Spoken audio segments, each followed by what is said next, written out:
Profesor Oliver Salazar, vicegerente legal de Asuntos Judiciales del Banco de la Producción Banpro, compañeros y compañeros de la 9ª edición de la Maestría en Derecho Empresarial. Nuestro grupo está conformado por Mexicali Villares Lezama, Eric Lezama Solís y su servidora María José González López. Nuestro tema es sobre la crisis bancaria en Nicaragua del periodo 2000 al 2001. Es importante señalar, antes de introducirlos al tema, que durante la situación económica que prevalecía en el país con anterioridad a la crisis bancaria que tuvimos que enfrentar los pueblos nicaragüenses a comienzos del año 2000, la situación económica era realmente estable. Había un crecimiento anual superior al 7%, es decir, más de 2 veces el crecimiento de la población. La inflación estaba totalmente controlada y como consecuencia de ello se disminuyó la tasa de la devaluación anual del Córdoba del 12% al 6%. Existía un programa de inversión pública que se había duplicado debido a un financiamiento con donaciones de recursos externos de carácter meramente concesional, es decir, recursos que se obtenían a 40 años de plazo con 10 años de gracia y a tasas de intereses extremadamente bajas. También estaban las reservas Las reservas internacionales se encontraban en su nivel más alto de los últimos 20 años. Existían operaciones de mercado abierto emitidos por parte del Banco Central de Nicaragua, es decir, eran las colocaciones netas de CENIS que se habían eliminado totalmente desde el periodo de 1998, redimiéndose durante ese año, y a partir de 1999 se incrementa el monto superior a los $200 millones. Las tasas de intereses que se devengaban esos títulos valores habían caído de un 20% al 10%, sin embargo, y producto de las primeras quiebras bancarias, las mismas volvieron nuevamente a subir a los niveles más altos del 20%.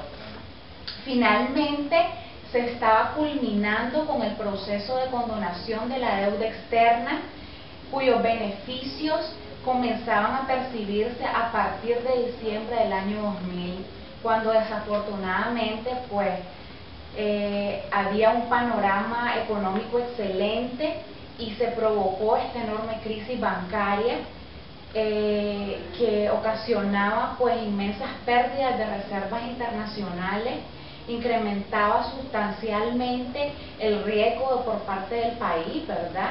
Y un serio crecimiento en el nivel de endeudamiento interno por parte del gobierno, producto de la emisión de los CENIS bancarios que utilizaban para poder proteger a los mismos depositantes. Y a pesar de lograr, ¿verdad?, obtener la condonación de la deuda externa, en consecuencia, no se podía olvidar que esas quiebras bancarias fueron la causa del problema por parte de la emisión de los CENIS, y ordenado por el gobierno de la República de Nicaragua, que fue la respuesta a la crisis. Y precisamente esa respuesta por parte del gobierno es la que ahora nos permite a nosotros como grupo poder estar discutiendo sobre este tema. Nosotros, ¿verdad?, a continuación y basándonos en la documentación oficial relacionada a la crisis bancaria que experimentó el país, procederemos a analizar las causas específicas que provocaron la liquidez y la insolvencia de cada una de estas instituciones bancarias, como son las que generaron la crisis bancaria, como son el Banco Interbank, Bancafé, Bamer y el BANC. Las reservas internacionales se encontraban en su nivel más alto durante los últimos 20 años.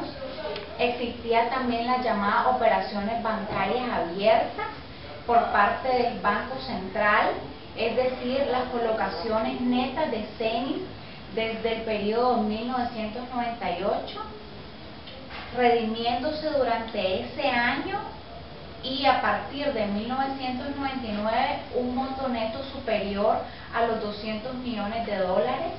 Las tasas de intereses que devengaban estos títulos valores habían caído del 20 al 10%.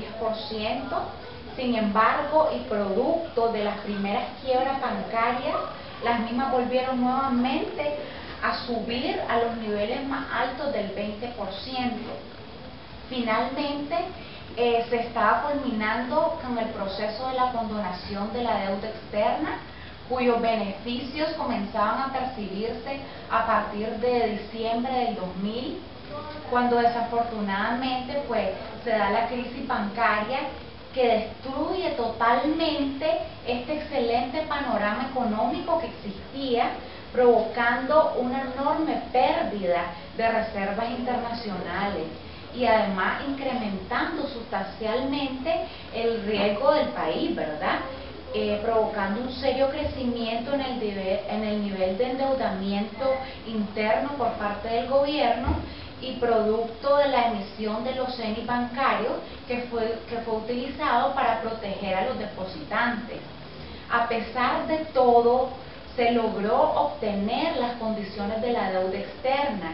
En consecuencia, nosotros no podemos olvidar que estas quiebras bancarias fueron la causa del problema y la emisión de los CENI ordenados por parte del gobierno de la República de Nicaragua, que fue la respuesta a la crisis, y precisamente esa respuesta por parte del gobierno es la que hoy a nosotros nos permite como grupo estar discutiendo sobre el tema. Nosotros pues a continuación y basado en la documentación oficial relacionada a la crisis bancaria que experimentó el país durante estos periodos del 2000 al 2001, es que procederemos a analizar las causas específicas que provocaron la iliquidez y la insolvencia de cada una de las instituciones financieras que generaron esta crisis bancaria, en la cual cabe, ¿verdad?, mencionar a estos bancos que son como el Interbank, el Banco del Café, Bamer y el BANC. A continuación los dejo con mi compañero Eric Lezama, quien abordará acerca del tema del Banco Interbank. En esta noche les voy a hablar un poco acerca de las principales causas que llevaron a la quiebra y por ende a la iliquidez al Banco Interbank. Bueno, les voy a hablar un poco de la cronología por fechas para que entiendan directamente cómo es que se fueron dando estas acciones. Del 31 de enero al 17 de marzo del año 2000, la Superintendencia de Bancos realizó una inspección directa al Banco Interbank para evaluar los activos que el banco tenía. El informe de dicha inspección no señaló ninguna necesidad de provisiones ni otras causas de preocupación. Después de esta inspección, en la segunda semana de abril, Interbank comenzó a tener problemas de liquidez, incumpliendo con el encaje legal. La primera multa se le aplica en mayo y los problemas de desencaje continúan persistiendo en el mes de junio de ese mismo año. Ante esta situación se le envía una carta a Interbank advirtiéndole que el hecho de que pagara sus multas no liberaba a su banco de la obligación de tomar las medidas pertinentes para superar las deficiencias del encaje legal. Se observó, además de la falta de liquidez del banco, que independientemente de ese problema, seguía desembolsando crédito y autorizando sobregiro. El 26 de junio del año 2000, mediante una resolución de la CIBOIF, se ordena a Interbank suspender todo tipo de desembolsos de créditos y todo tipo de inversiones. Se ordena al banco invertir las recuperaciones y captaciones en los títulos valores de alta liquidez emitidos por el gobierno central y el Banco de Nicaragua. Se le prohíbe autorizar sobregiro en cuentas corrientes. Los términos de esta resolución tendrían vigencia siempre y cuando el banco no cumpliera con dicho encaje legal. Se estableció un estricto control y se dio seguimiento diario a los principales rubros del balance general de Interbank. Al día siguiente de que fue emitida dicha resolución por la CIBOIF, se inició una inspección especial al Interbank, determinándose en la segunda quincena de julio que la causa principal de la iliquidez del banco era una combinación de fuertes desembolsos, aproximadamente unos 138 millones de dólares que fueron desembolsados entre abril y junio, vinculadas a empresas de testaferros del grupo Centeno Consagro, así como importantes retrasos en el cumplimiento de las obligaciones de parte de las mismas empresas. Conforme a declaraciones del presidente de la Junta Directiva de Interbank, dichos desembolsos habían sido aprobados por la gerencia del banco habían sido aprobados por la gerencia del banco sin conocimiento y autorización de la Junta Directiva. Así, en agosto del año 2000, el licenciado Enrique Echón, presidente de la Junta Directiva de Interbank, acompañado de otros directores y ejecutivos del banco, se presentan ante la oficina del superintendente de banco y le informan de las siguientes anomalías que voy a plantear en este momento. Primeramente, la primera anomalía es que se retenían cheques hasta por 11 millones de dólares recibidos en pago de deudas por parte de la empresa o grupo Centeno Consagro, que fueron encontrados en los escritorios de funcionarios del banco sin que nunca se hayan enviado a cobro, mientras que las obligaciones aparecían canceladas en los libros del banco respectivo, en este caso de Interbank. Otra de las anomalías que se habían dado eran unas cobranzas reportadas por Interbank por un monto de 15 millones que no habían sido canceladas y que se sospechaban que eran falsas. Los correspondientes embarques de café no se habían hecho de acuerdo a los Bill of Lading indicados que existía correspondencia del señor Saúl Centeno, incluyendo que no se embarcara en el barco designado sino en otro. Otro de los problemas que se daban en Interbank era la emisión de avales que no eran registrados en sus libros a favor de bancos extranjeros, por un total de aproximadamente unos 19 millones de dólares, sin haber tenido autorización para hacerlo. Estos avales servían para facilitar al grupo Centeno Consagro sobregiros en dicho banco. A las 3 de la tarde de este mismo día fue puesto en conocimiento de dos miembros del Consejo Directivo de la Superintendencia, el ingeniero Esteban Duque Estrada, ministro de Hacienda y Crédito Público, y el doctor Noel Ramírez, presidente del Banco Central de Nicaragua. Al día siguiente, el 5 de agosto del año 2000, el superintendente informó al Consejo Directivo de la Superintendencia sobre la información que recibieron por parte de Interbank el día anterior. El superintendente, de conformidad al artículo 21 de la Ley 316, Ley de la Superintendencia de Bancos y otras instituciones financieras, en ese momento, requirió la opinión del Consejo Directivo sobre la intervención que se proponía hacer del Interbank, intentando en que se daran las causales de intervención contempladas en el artículo 84, inciso 4 y 5 de la Ley General de Bancos, instituciones financieras no bancarias y grupos financieros. El presidente del Consejo Directivo solicitó a los miembros del Consejo la emisión de una opinión favorable sobre la acción propuesta del superintendente, con la cual dicho Consejo manifestó su acuerdo por unanimidad. Bueno, siguiendo con la exposición, el 7 de agosto del año 2000, con base a la información suministrada por los directores del banco, se ordena crear y contabilizar de inmediato ajustes y provisiones en el monto de los 380 millones de dólares. Se instruye la recuperación de los cheques que están pendientes de cobro, así como los saldos correspondientes a los avales otorgados al grupo Centeno Consagro, sin ser autorizado. El monto de las provisiones ordenadas es mayor que el patrimonio contable de Interbank a esa fecha. El mismo 7 de agosto del año 2000, mediante una resolución de la CIBOIF, el Interbank queda intervenido y se nombra como de conformidad a la ley, ¿verdad?, un administrador, en este caso y en este momento el licenciado Guillermo Lugo. El mismo 7 de agosto del año 2000, mediante la misma resolución de la COIF, quedan bloqueados los depósitos a nombre de los directores y principales ejecutivos del Interbank.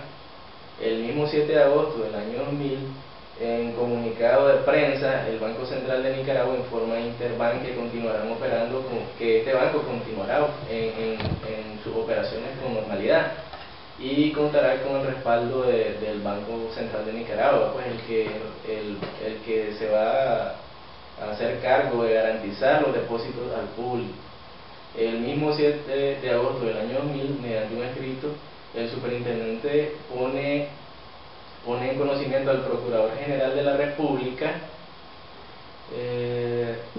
los hechos irregulares informados por el presidente de la Junta Directiva de Interbank, y le expresa que estos hechos podrían significar tanto la responsabilidad penal como civil en cuanto fueron ejecutados al margen de la ley y con conocimiento de causa y en perjuicio del banco y sus depositantes. En esta situación se torna en problema el Estado, que amerita la intervención de esa Procuraduría General. Siguiendo hablando nuevamente, el 7 de agosto del 2000 se recibe oficio de la doctora Rafaela Urroz Gutiérrez, juez octavo de Distrito de Crimen de Managua, solicitando el nombre de los actores o funcionarios supuestamente responsables, ¿verdad?, de los actos delictivos. El 12 de agosto del 2000 se da respuesta al oficio de la doctora Urroz informándole que se presentó informe a la Procuraduría General con el fin de que se procediera a presentar formal denuncia ante las autoridades penales competentes y correspondientes. El 15 de agosto del año 2000, en el despacho del superintendente se recibió escrito de la señora Vilma Morales, en su carácter de accionista de Interbank, apelando ante el Consejo Directivo de la Superintendencia la resolución de la CIBOIF que contiene la decisión de intervenir a este banco, aduciendo que el superintendente tomó la decisión de una manera apresurada y sin consultar al Consejo Directivo de la CIBOIF mismo, que antes de intervenir debió tomar medidas alternativas como la destitución de los funcionarios del banco, la contratación de servicios de auditoría y la concesión de prórrogas para subsanar las deficiencias, y que el banco debería ser administrado por directores suplentes en conjunto con funcionarios designados por la superintendencia. El mismo 15 de agosto del 2000, el superintendente, con base en recomendación del Consejo Directivo de la Superintendencia, resuelve ampliar de un administrador a la Junta Administradora presidida por el licenciado Guillermo Lugo a la misma, incorporando a la misma 3 miembros adicionales: el viceministro de Hacienda y Crédito Público, el gerente general del Banco Central de Nicaragua y el representante de los accionistas. El 30 de agosto, a partir de una solicitud del presidente del Banco Central de Nicaragua, el superintendente incorpora además a la Junta Directiva al licenciado Rodolfo Delgado.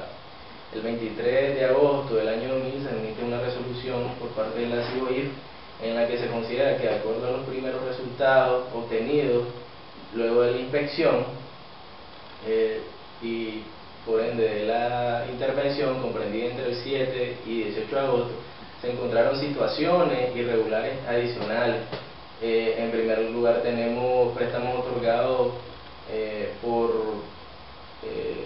este banco a Interinver, que era una empresa relacionada directamente con el banco, las cuales fueron devueltas por el Dresdner Bank bajo el concepto de incobrabilidad. En segundo lugar, tenemos sobregiros no documentados en cuenta corriente del Grupo Centeno Consagro. En dicha resolución se modifica el artículo 1 de la resolución de la CIBOIF 82-2000 en el sentido de que el monto de provisiones a crearse y contabilizarse de inmediato es de 581.6 millones de dólares en vez de los 380 millones antes establecidos. El 5 de septiembre, la Junta Administrativa de Interbank presenta informes sobre la situación financiera del banco y concluye que no puede continuar con sus operaciones normales. y que no había otra alternativa que proceder a la liquidación misma y forzosa del banco de conformidad al artículo 88 de la Ley General de Bancos en ese momento. El 6 de septiembre el superintendente prorrogó el plazo de la intervención por otros 30 días a fin de posibilitar la disposición de activos con el fin de resguardar los intereses de los depositantes y preservar la estabilidad del sistema financiero del país. El 8 de septiembre del año 2000, después de aceptarse la renuncia de 3 miembros de la Junta Administradora, se ratifica a otros 3 miembros de la Junta Administradora. En informe del 22 de septiembre del año 2000 sobre los resultados de la inspección que se había realizado específicamente por la Superintendencia de Bancos en el Interbank, ya interviniendo se identifican más específicamente los intereses, las diferentes irregularidades cometidas antes de la intervención de este banco, siendo las principales las siguientes. En primer lugar, la utilización de cuentas contables de manera incorrecta, indebida, deliberada y recurrente. En segundo lugar, el descuento irresponsable de cobranzas documentadas por monto excesivo, sin haber efectuado las correspondientes indagaciones propias de la concesión de este tipo de facilidad crediticia. El otorgamiento de crédito también es otra irregularidad que se ve en la empresa o en el banco, que es el otorgamiento de créditos a empresas cuya entidad como pertenecientes a una unidad de interés viola pues a la regla bancaria. También tenemos el otorgamiento de créditos sin sustento alguno a personas naturales, siendo los funcionarios del banco involucrados en este caso. También tenemos la cancelación de préstamos con cheques del exterior, de los cuales de previo los funcionarios del banco involucrados eran conocedores que los mismos carecían de fondos, debido a que eran operaciones registradas en cuentas contables incorrectas, violando el manual, ¿verdad?, de las cuentas de dicho banco. También tenemos el otorgamiento de avales, que con anterioridad ya lo había expuesto, que no eran registrados en los libros del banco. También tenemos que en el 6 de octubre del 2000 se recibió un informe de la Junta Administradora, exceptuando al licenciado Samuel Santos, quien presentó un informe independiente,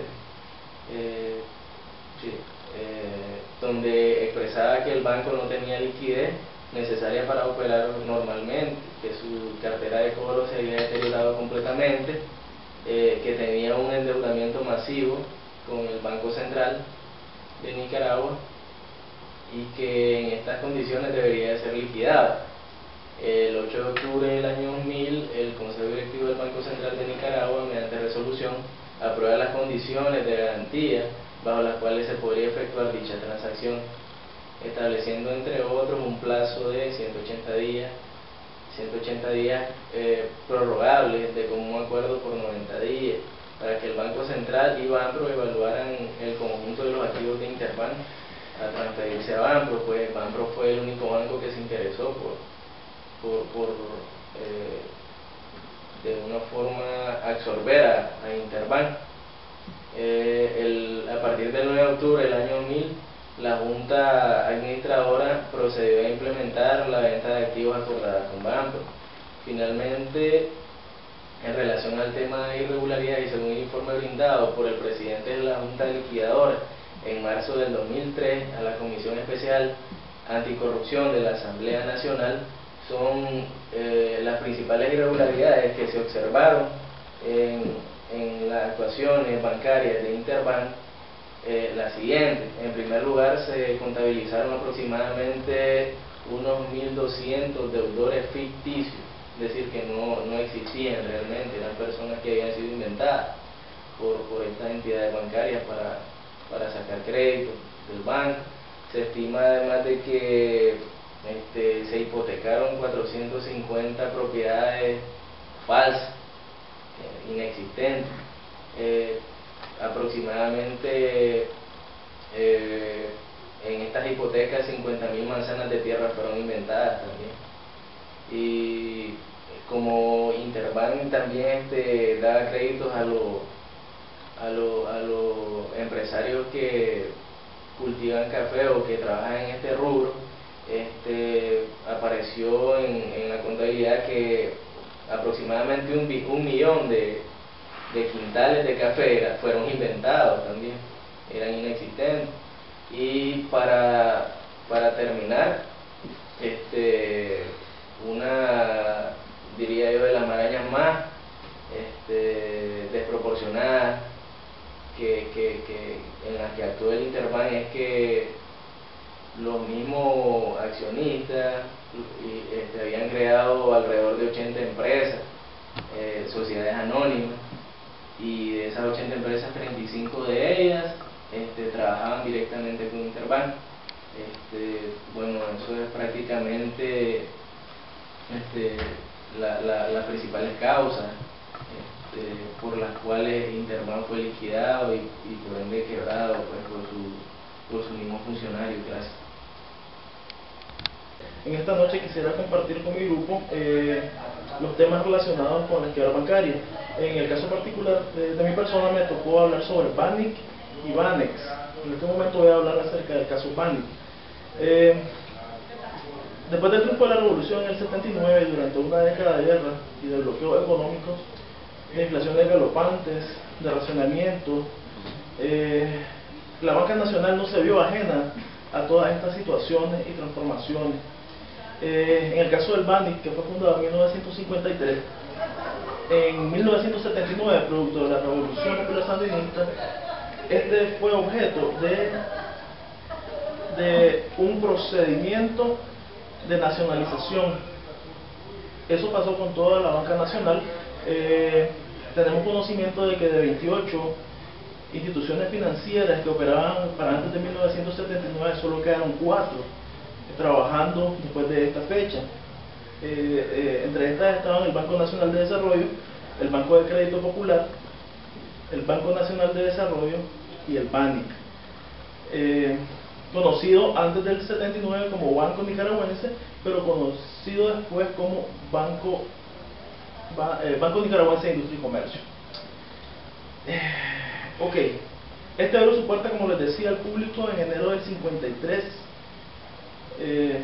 Pasó por varias etapas difíciles. Yo leí en esta investigación que hice, varios analistas decían de que la situación del Bannick era comparable con telenovela, o sea, es un banco sufrido. O sea, es un banco que en la década de los 80 fue objeto de, bueno, sin ánimo, ¿verdad?, entrar en política, objeto de saqueo por parte del gobierno de la época. Se dice de que se sacaron miles de dólares, muchos de esos miles de dólares fueron condonados, y es por ahí que comienza la terrible situación de este banco. O sea, ha venido de un saqueo tras otro. Como les decía, entonces, en la década de los 80 hubo un gran flujo de dinero hacia personas relacionadas con el gobierno, y estas deudas nunca fueron pagadas o fueron en algunos casos condonadas. Es por ahí de que comienza la situación difícil del Bannick, siendo esto un banco en ese momento, hasta ese momento estatal, porque no existía en Nicaragua en la década de los 80 la banca privada. Bueno, pasando ya al tema que nos ocupa, en el nuevo informe de gestión de la Superintendencia de Bancos y otras instituciones financieras, que fue emitido en el 2001, esta señala como causales para la intervención las siguientes. En primer lugar, incumplimiento de relación de capital requerido. Es decir, para que un banco esté funcionando tiene que tener cierto capital. Además de esto, tiene que cumplir con lo que se llama encaje legal. El encaje legal es un porcentaje de su capital que tiene que estar en el Banco Central como una garantía del depósito de los tarjetavientes. En segundo lugar, tenemos pérdidas adicionales inminentes. Recordemos que para esta fecha se dio la crisis cafetalera. no se conocía a ciencia cierta en ese entonces, consideramos que también por temas políticos, el impacto que tuvo la crisis del café para la economía nacional. En lo particular siempre he creído o siempre he dudado del aporte que el gremio cafetalero ha hecho a nuestra economía, puesto que hay años en que esta producción es fuerte y los precios del café están en alta, pero hay otros años en que realmente hay pérdidas. El problema es que cuando hay ganancias, los cafetaleros ganan. Cuando hay pérdidas, piden ayuda del Estado. Entonces, ¿qué tanto este rubro, bueno, pero esto ya sería tema de otra exposición, qué tanto este rubro ayuda al país o qué tanto lo perjudica? En este caso, al BANIC le costó una gran cantidad del dinero que tenía o de su capital. Estamos hablando de casi 36 millones de dólares los que están detenidos por la crisis cafetalera. Es aquí también un problema social, ir a embargar a los cafetaleros. Estás hablando también de personas que generaban empleo de una u otra forma y miles de familias que trabajaban en lo que es el rubro de corte de café y todo lo que esta industria requiere. En tercer lugar tenemos los déficits recurrentes de encaje. En los últimos meses, en los últimos 4 meses de existencia del BANIC, se dieron 8 desencajes, es decir, que no cumplían con el encaje legal que la ley de bancos de esa fecha requería. Entonces hubieron al menos 4 desencajes legales en Córdoba y al menos 4 desencajes legales en dólares. Esto viene a dar como consecuencia de que si no se cumple con el encaje legal, es uno de los requisitos que la superintendencia pide o solicita para que un banco pueda, si lo tiene, seguir operando, o si no lo tiene, puede ser intervenido. En cuarto lugar, les decía que existían indicios de posible suspensión de pago, es decir, la relación de disponibilidad a depósitos había caído del 22.5% a fines de diciembre del 2000 a 7.6% al 2 de agosto del 2001. Además, había una imposibilidad declarada de los accionistas para resolver el problema de liquidez, es decir, había un problema de liquidez y los accionistas definitivamente consideraron que ya no podían hacer nada más. O sea, no había cómo pues subsanar o cómo inyectarle más capital para que se siguiera funcionando.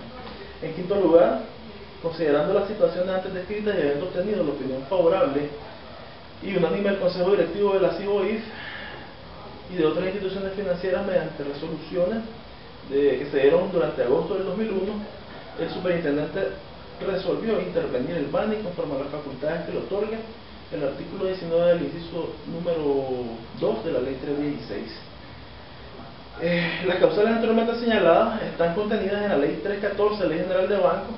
Esta ley fue promulgada en 1999, en su artículo 84 nos dice que el superintendente de bancos, sin perjuicio de las sanciones que corresponden mediante resoluciones dictadas, él podrá intervenir un banco tomando inmediatamente a su cuidado todas las operaciones y bienes del mismo.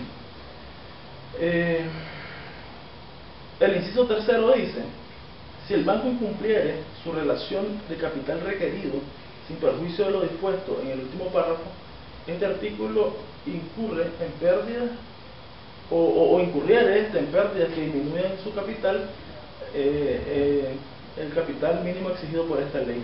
Es decir, estas son causales por las que puede o pudo ser, o las que hicieron que fuera intervenido el BANIC. Además de estas tenemos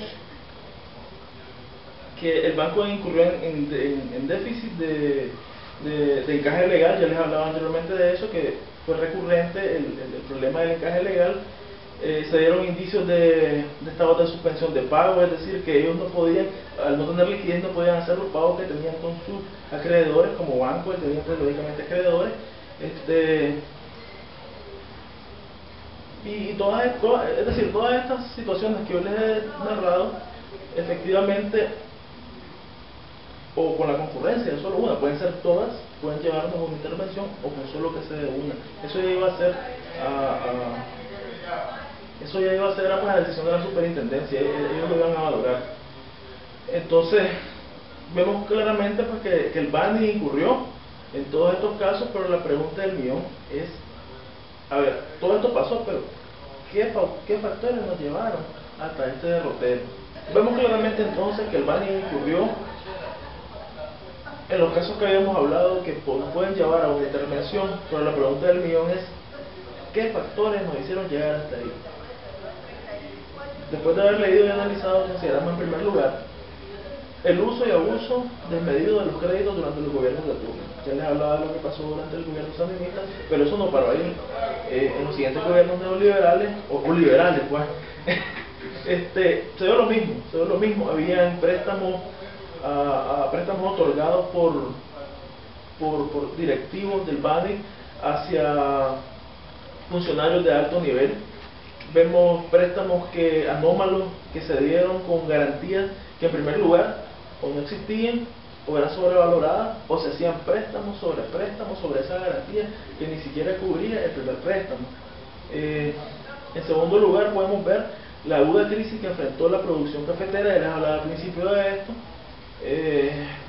Ya al final de este periodo se estima que de los 60 millones que les hablaba, quedaron ya como 85 millones de pérdidas para el Banning, y eso lo descapitalizó también. Se subestimó totalmente el impacto de esta crisis. Tenemos también, en tercer lugar, se encuentra ampliamente documentado en artículos periodísticos de ese tiempo, de la época, la denuncia por malos manejos. Eso fue público en todas las administraciones que hubieron durante estos años, de que hubo malos manejos. Se hacían préstamos a nombre de personas que ya no habían solicitado. En los años previos a la privatización, porque este fue privatizado en el 98, en los años previos a la privatización salieron miles de dólares otorgados a sociedades anónimas integradas por directivos y allegados que pasaron a pérdida. Cuando se dio el proceso de privatización, lo que ellos hicieron fue emitieron acciones hasta 60.000 acciones, las emitieron al público, pero por alguna extraña razón casi la mayoría de esas acciones, 35.000 o 40.000 acciones, fueron a parar a un grupo que está relacionado con el presidente Arnoldo Alemán, el grupo de los señores Donald Spencer, famosos. Eran estos empresarios de dudosa reputación. Entonces, todas estas causales dieron como lugar a la liquidación forzosa. ¿Qué pasó? El Banning no tenía liquidez, no le iban a inyectar más capital. Más bien lo que hicieron fue un error terrible. Bueno, el inyectarle capital por medio de la emisión de acciones, yo considero que era una buena decisión si se hubiera hecho de manera correcta, pero la manera que se hizo no fue correcta. Más bien se le dio demasiado poder en acciones a personas que lo que hicieron fue hacer un lucro personal de este banco. El Estado, al darse esta operación, quedó como con un 34% minoritario, y entonces pues fue poco lo que podía hacer, amén de que prácticamente pues no hacían nada para regular. Hubo una incipiente regulación, y esto trajo como consecuencia un desorden total en las finanzas del Banning. Bueno, la liquidación forzosa, las causales son el artículo 88 de la ley antigua de bancos, la insolvencia manifiesta, la iliquidez grave e insuperable. Tenemos también en los casos indicados en el artículo 148 de la ley antigua, o cuando estando vigente la ejecución de un plan de normalización sea evidente. Básicamente esto es pues, lo que pasó con el Banning. Fue los malos manejos, el pésimo seguimiento que salió por parte de la Superintendencia de Bancos de aquel entonces. Consideramos que en este caso a los nicaragüenses no hubiera sido más rentable el haber invertido en fiscalización, en personas que estuvieran auditando, que pagar el precio. Es un precio muy alto y que yo creo que a la fecha todavía seguimos pagando con los famosos CENTES. Sí, a continuación voy a pasar a tratar de explicarles lo que fue el caso Banex. El caso Banex, a diferencia de los otros bancos, no fue que la Superintendencia de Bancos haya decretado la intervención, sino que ellos solicitaron ser intervenidos. Con un futuro promisorio en la Banca Nacional Financiera, FINDE inició Findes como una ONG que se dedicaba a dar financiamiento a los sectores de las pymes, es decir, los sectores que no tenían acceso a la banca comercial. Posteriormente se convirtió en Findesa y rápidamente pasó a ser lo que se conoció como Banex. El detalle es el siguiente: en primer lugar, los créditos o el segmento de crédito que ellos atendían era un segmento de microempresas, pulpería, tramos de mercado, pyme y mipyme. Es un sector que la banca comercial no atiende porque es un sector de alto riesgo, y entonces los intereses los tienen que hacer, es decir, para poder atender ese segmento los intereses son más altos porque lógicamente el riesgo es mayor. Entonces Findesa comenzó muy acertadamente en ese tiempo a atender a esa gente, a ese segmento, un segmento de bastante de dinamismo en la economía, y fue así que creció hasta 30 veces en un periodo de unos 4 a 5 años. ¿Qué pasa? Ellos pasan a ser de una microfinanciera a ser un banco. Lógicamente pasan con nuevas regulaciones, pero la cartera que ellos tenían era una cartera peligrosa.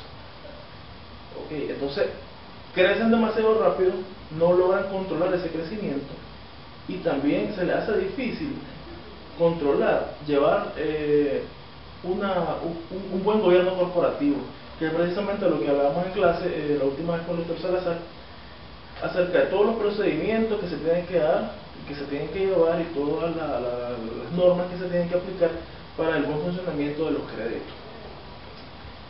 Entonces, este más o menos, a grosso modo, una radiografía de lo que pasó en Findesa, la forma en que creció. Era un banco pujante. Es más, cuando él inició como con unas 30 sucursales, no inició de primas a primeras, así, era una cosa fuerte, pues.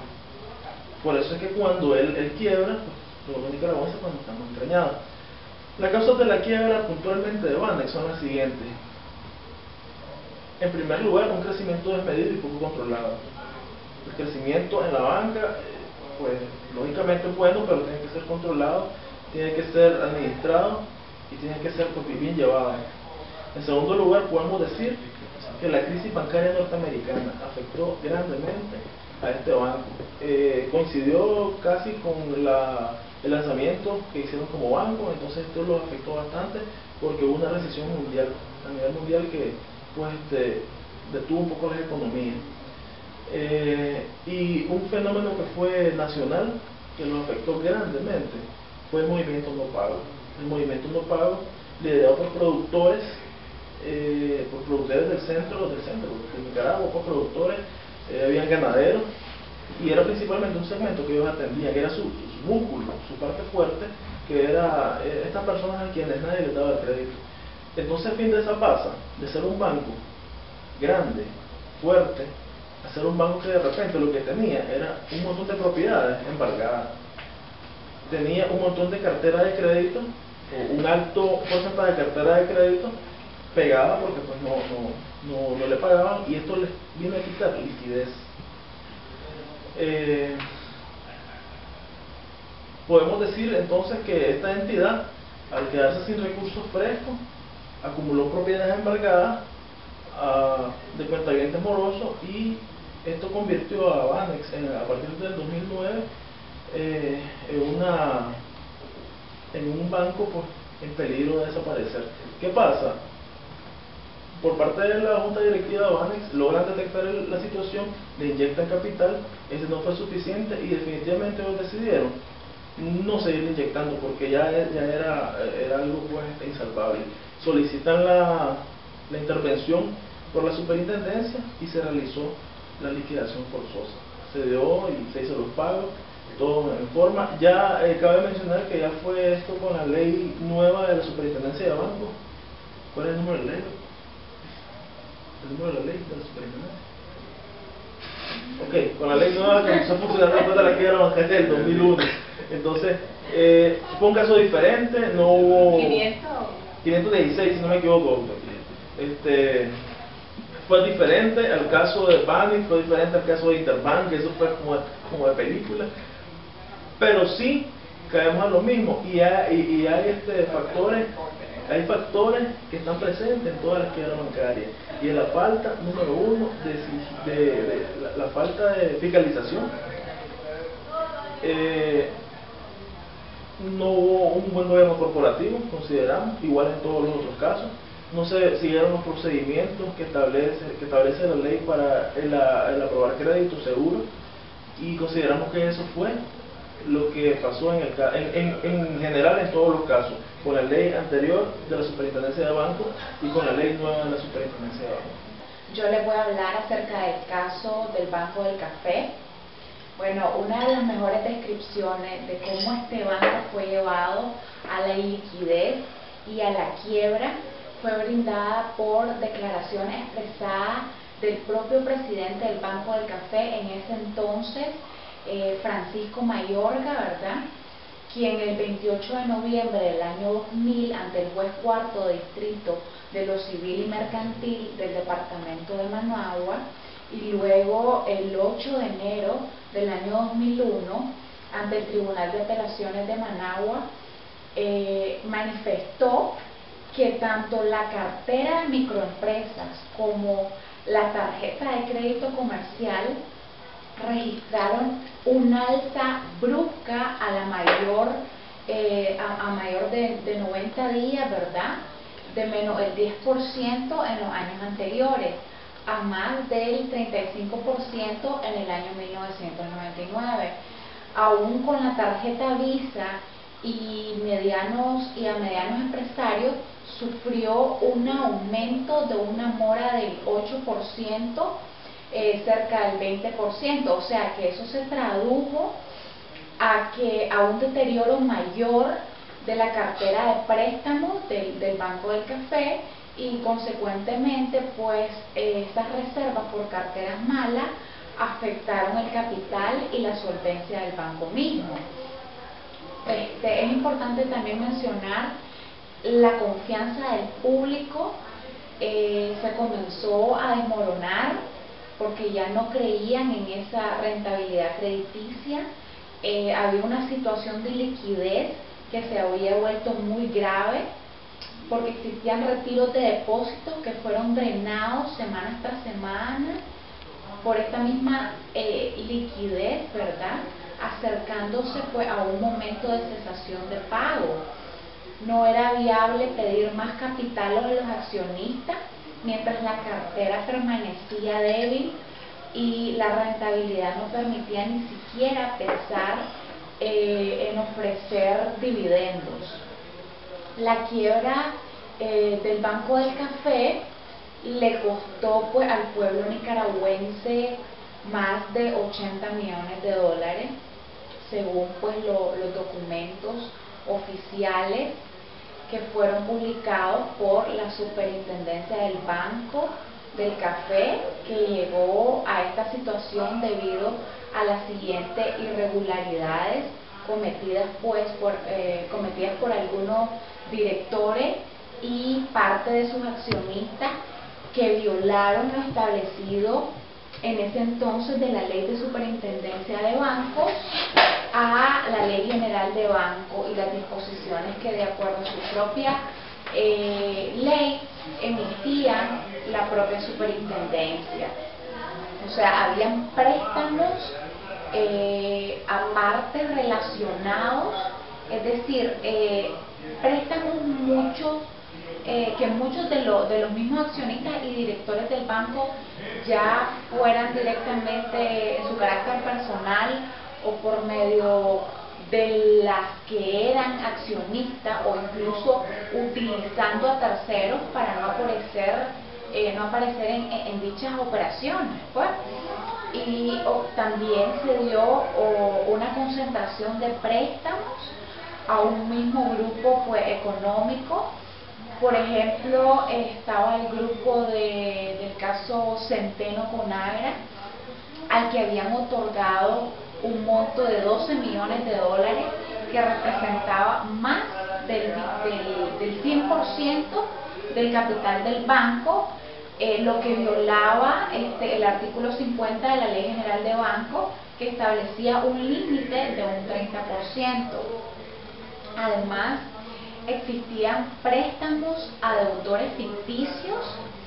Durante el periodo de 1999 el banco estableció el famoso programa Mitch, ¿verdad?, que era el caso del huracán Mitch que se vivió en ese tiempo para poder repoblar el hato ganadero en el occidente del país. Sin embargo, pues la documentación oficial publicada por la Superintendencia de Bancos, estos deudores, ¿verdad?, argumentaron que les falsificaron las firmas, que las escrituras y poderes nunca recibieron los fondos o el ganado que supuestamente pues recibirían, y que por lo tanto no pagarían lo que debían. Eso era lo que decían ellos, que no iban a pagar y no iban a asumir su deuda. Habían préstamos también por parte de las microempresas, por medio de empresas cuya junta directiva y principalmente accionistas eran directos y accionistas de ese mismo Banco del Café. Préstamos por parte de adquisiciones de buses a través de dos empresas comercializadoras, empresas que realmente pues provocaban que el director del banco, que una de las empresas pues por parte del director del banco era su principal accionista, y que según los beneficios, ¿verdad?, finales de los buses sobrevaluaban los precios por unidad, y debido a su mala calidad no tenían pues capacidad para poder pagar esas deudas. También estaba el caso de préstamos por tarjetas de crédito Visa y comercial, ¿verdad?, cuyas carteras eran manejadas por Bancar S.A., que era una sociedad cuya junta directiva y principalmente accionistas que estaban constituidos por los mismos directores y principales accionistas del Banco del Café. Por otra parte, estaba también el caso de que emitían la liquidación forzosa, que existían de unos 100 millones de córdobas en préstamos, que según pues la superintendencia tenía serios problemas pues de recuperación. Bueno, en conclusión, ¿verdad?, esas irregularidades que se cometieron por ciertos accionistas, directores y funcionarios del Banco del Café, y que fueron reconocidos pues por el propio presidente de ese banco en esa época, no se hubieran cometido, ¿verdad? El gobierno no se hubiese visto pues obligado a ordenar las emisiones de los CENI bancarios para poder proteger a los ahorrantes que de buena fe habían confiado en sus depósitos del banco y también en su propia administración. Es importante mencionarles también el caso del Banco Mercantil, mejor conocido como BAMER, que fue intervenido por las siguientes causales específicas que determinaron la resolución oficial de la Superintendencia de Bancos. La primera causal fue por insolvencia del banco, ya que a partir del 31 de diciembre del año 2000 quedaba un coeficiente de adecuación del capital del 2.78% de sus activos, lo que provocó obviamente que la ley exigiera, ¿verdad?, un mínimo, o sea, la ley establecía un mínimo del 10%, y porque se aplicó además en dicha resolución el 27 de septiembre del mismo año, del 2000, una prohibición por parte de la reserva de la cartera mala por los bienes recibidos en recuperación previamente otorgados en el capital que desaparecía en su totalidad, y también una adecuación de capital que se volvía negativa de un porcentaje del 2.35%, si no me equivoco. También existía una inspección que realizó la superintendencia, que encontró que el 26 de noviembre del año 1999 el BAMER registrara una utilidad anticipada de 6,478.8 millones de córdobas, producto de la venta del BIPS, que son bonos por indemnización correspondiente a operaciones realizadas en enero de ese mismo año 2000, y en consecuencia el Banco Mercantil, por carácter de capital y de recursos líquidos para hacerle frente al retiro de los depósitos de sus ahorrantes y del desembolso de los préstamos de sus clientes, provocaron, ¿verdad?, la ecuación de esos mismos pilares bancarios en que se basa el negocio, este mismo negocio bancario. Es importante mencionar, ¿verdad?, a manera de conclusión, que en casos que nuevamente deseo recordarles que no, o sea, de no haberse realizado estas prácticas indebidas y de las irregularidades que, según los auditores, los miembros de la Junta Administradora y Liquidadora, se cometieron en este banco y que pusieron en peligro el ahorro de los mismos depositantes que habían confiado en un manejo responsable, y no solo en un manejo responsable por parte del gobierno de la República de Nicaragua, que no se hubiesen visto en esa necesidad de poder autorizar la emisión de los CENIS bancarios. Para finalizar, es importante decir, doctor, de que la quiebra de los bancos ha sido, en primer lugar, a nuestro parecer, por falta de controles adecuados, en primer lugar. En segundo lugar, por tráfico de influencia. Es muy importante eso. Un simple mortal no puede llegar y hacer préstamos y que te presten sobre préstamos, es difícil. Tiene que haber una colusión. Y en tercer lugar, no menos importante, sin tratar de ser políticos, han habido factores políticos que han abonado a este tipo de crisis. Es todo por el momento. Quisiera despedirme con mis compañeros con los que hicimos este trabajo. Pasen, por favor. Y bueno, decirle de que con cariño y con vaselina. Bye. Bye. Ahí nos vemos en Banpro para que nos den un par de créditos. Con $5,000.